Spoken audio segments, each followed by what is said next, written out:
Yeah. It's clear that when Douglas and I speak, and it became apparent when you brought the left in, which clearly we have that challenge with Corbyn's Labour Party in the UK as well, but the most pressing challenge we have in Europe is jihadism. And often when we speak, we're speaking to a reality in Europe. There's a lived experience. I walk down the streets especially when ISIS were in power, and I'm sure Douglas does as well, looking over my shoulder in case somebody's going to slit my throat. I was told not to appear in public for a year by the police. Yeah. So there's a danger that when we speak, we're speaking to a specific reality, but our words are going around the world, and that is in danger of being misinterpreted as an overemphasis on Islam, right? And so, just a quick example. Muslims in America, when surveyed, are more pro-gay marriage than their Christian evangelical counterparts, when surveyed.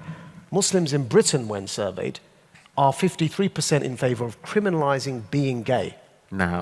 Now, this is the latest survey from 2016, right? And the one from America was from 2017. So when Douglas and I speak, we're speaking to a reality where 53% of my co-religionists want to ban his existence. Whereas in America, they're better than the Christians on that front. So just want to get that point clear, that there are slightly different realities. We're speaking to different emphases. Crocodiles are nearer different boats. And it's important to make that point, because when we speak to that specific reality, of course, our words don't stay in that reality.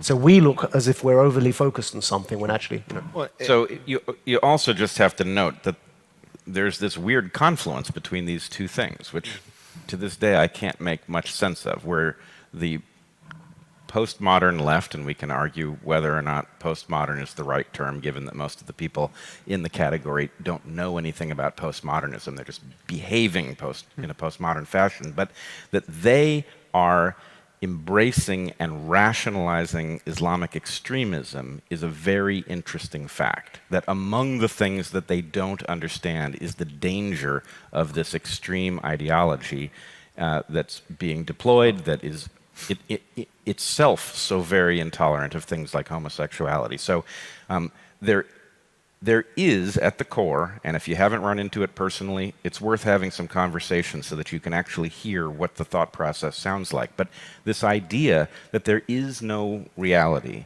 that all arguments, no matter how mechanistic and backed by evidence, are really power in disguise, and therefore you can make any argument, and if it functions in a powerful way, then it's as true as anything else. Therefore, stigmatizing people for things that they're not guilty of is as valid a thing to do as anything else.